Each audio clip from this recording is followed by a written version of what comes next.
Now that you have a complete enterprise reference architecture blueprint, you are ready to focus on the first and most critical backbone that makes that blueprint trustworthy: identity.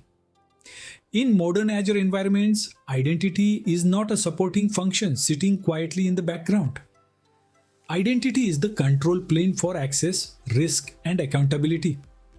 When identity architecture is strong, your cloud platform becomes predictable and defensible. When identity architecture is weak, every other control becomes fragile because the wrong person, the wrong device, or the wrong workload identity can unlock everything. With that foundation set, you now anchor your thinking in the zero trust mindset. Because zero trust is not a slogan you paste onto policies. Zero trust is the discipline of assuming breach and designing controls that continually verify trust. In practice, this means you do not rely on network location or static assumptions about internal users. You design identity controls that evaluate who is requesting access, what they are trying to access, the risk of the session, and whether the access is appropriate right now. For leaders, this is how you reduce the probability of a large-scale breach. For architects, this is how you create consistent access outcomes across cloud services, applications, and administrative operations. Now that you understand why identity is the starting point, you clarify what your job is as an architect. You are not there to memorize features. You are there to design outcomes. Strong authentication, least privilege access, controlled privilege operations, safe workload identities, and governance that scales. Your identity architecture should answer leadership questions confidently. Who can access what? Under what conditions? How quickly access can be removed? And how you prove it to auditors.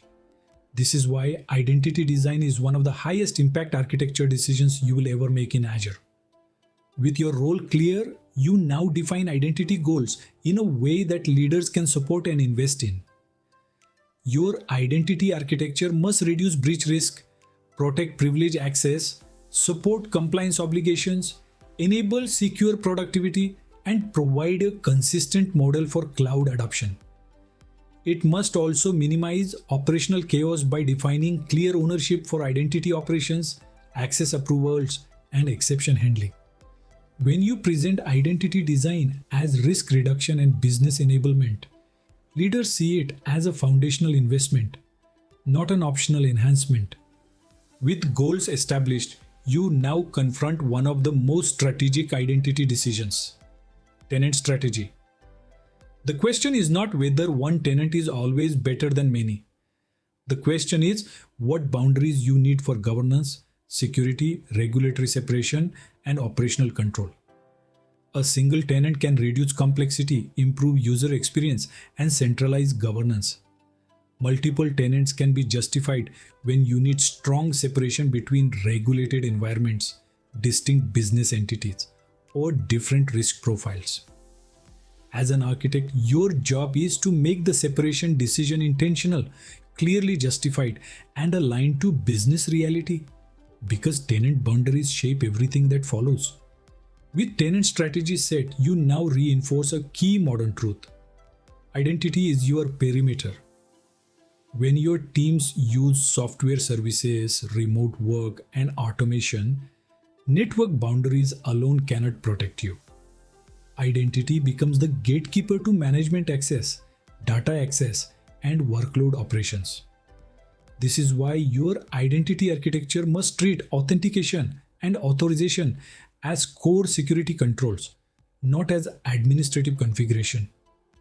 When leaders understand this, they stop asking, "Are we on a private network?" and start asking, "Are we verifying trust correctly?" With identity positioned as the perimeter, you now design strong authentication based on real-world threats. Attackers do not need sophisticated exploits if they can steal passwords, hijack sessions, or trick users into approving access. Your architecture therefore prioritizes phishing-resistant approaches, strong sign-in controls, and adaptive decision-making based on risk. You do not build identity security on hope that users will always behave perfectly. You build it on controls that reduce the impact of human error while still keeping productivity practical. With strong authentication in mind, you now focus on conditional access as the policy brain that makes zero trust real.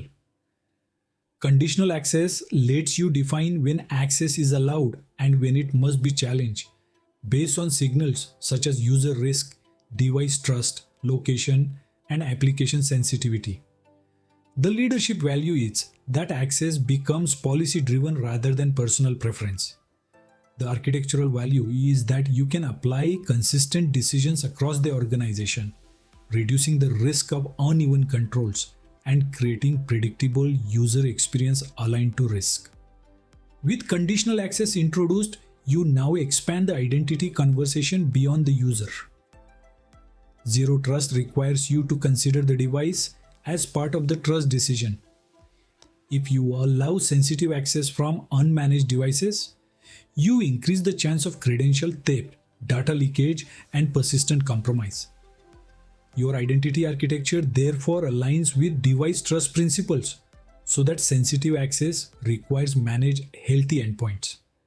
For leaders, this is the difference between controlled productivity and uncontrolled exposure. For architects, this is how you ensure identity controls reflect reality, not just user identity claims. With access policy clarified, you now design authorization because authentication is only half the story. Role-based access control determines what a user can actually do once they are signed in. Your role-based access control strategy should be simple enough to operate, but strong enough to enforce least privilege. You define role assignment principles, separation of duties, and scope boundaries so that access is granted intentionally and reviewed regularly. Leaders care because excessive permissions are a common cause of large incidents. Architects care because a clean role model prevents operational confusion and accelerates onboarding of teams safely.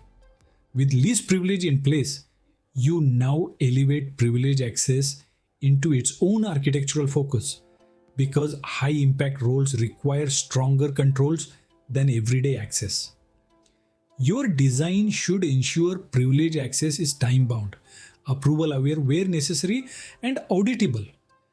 You separate administrative accounts from standard user identities to reduce accidental privilege activity. You also design monitoring and alerting around privilege actions so unusual behavior is detected early.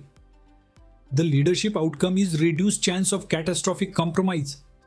The architectural outcome is a privilege operating model that can scale without turning into permanent standing access.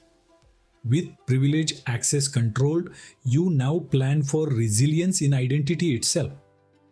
Break glass access is your insurance policy for identity outages, misconfigurations, or emergency scenarios. The concept is simple. You design a small, tightly governed emergency access pad that is protected, monitored, and only used under defined conditions. Leaders care because this prevents business paralysis during identity incidents. Architects care because it reduces operational risk of over-tightening controls and accidentally locking out administrators during a crisis. With human identity control, you now address the identities that often cause the biggest blind spots. Workload identities. Your cloud environment includes applications, automation, deployment pipelines, and services that need access to resources. If these identities are over-permissioned or poorly governed, attackers can exploit them quietly. Your architecture defines how workload identities are created, scoped, monitored, and rotated. For leaders, this is critical because automation can move faster than humans. So a compromised workload identity can cause rapid damage. For architects, this is how you ensure your platform is secure not only for people but for systems. With workload identity included, you now address governance because identity architecture fails when access grows without lifecycle discipline. Identity governance is where you define how access is requested, approved, reviewed, and removed. You treat access as a lifecycle process, not a one-time assignment. This includes joiners, movers, and leavers processes, role reviews, and clear ownership for approving access. Leaders care because this is how you reduce insider risk and accidental privilege accumulation. Architects care because it keeps the access model clean over time and avoids security debt that becomes unmanageable later. With governance established, you now handle external identities because modern enterprises rely on suppliers, partners, and contractors. External access is often where risk enters because trust boundaries are unclear. Your design defines how external users are invited, what conditions apply to their access, what data they can reach, and how their access is removed when the engagement ends. The leadership goal is to enable collaboration without creating uncontrolled entry points. The architectural goal is consistent external access patterns that do not become exceptions and side channels. With all identity types addressed, you now ensure you can prove what happened when something goes wrong. Identity logging and auditability are not optional because security is not only prevention, it is investigation and accountability. Your architecture defines what identity events must be captured, how they are monitored, how long they are retained, and how investigators can trace access decisions. Leaders care because audits and incident reviews require evidence. Architects care because evidence is what validates whether the identity architecture is actually working as intended. With auditability in place, you now bring the design to life with a realistic scenario. Imagine a phishing campaign targets a finance user and steals their password. In a weak identity model, that is enough to access sensitive systems. In a zero trust model, the attacker is challenged by strong authentication, blocked by conditional access because the device is unmanaged, and prevented from escalating because role-based access control limits privileges. Even if the attacker compromises a workload identity, the scope is limited and monitoring detects unusual access. This is how identity architecture changes outcomes. It turns a potential breach into a content event. With the scenario in mind, you now shift to the leadership operating model because identity is not a one-off design. Identity must be treated as a product with an owner, a roadmap, and continuous improvement.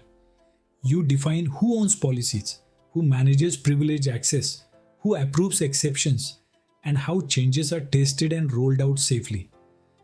You also define how feedback is collected from teams so security controls improve without creating unnecessary friction. Leaders value this because it turns identity into a managed capability. Architects value it because it keeps the system coherent as the organization evolves. Let's now discuss the key takeaways from what you learned so far so you can carry a zero trust identity mindset into every Azure decision you make.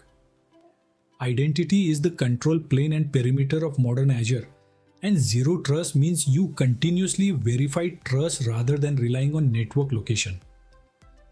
Your Entra ID design must deliver outcomes: strong authentication, conditional access decisions aligned to risk, device trust for sensitive access, and role-based access control that enforces least privilege.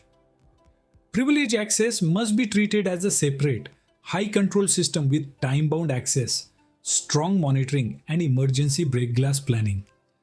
Workload identities must be governed with the same discipline as human identities because automation is a major attack path. Identity governance ensures access has a life cycle. External identities are controlled without blocking business, and identity logging provides evidence for audits and incident response.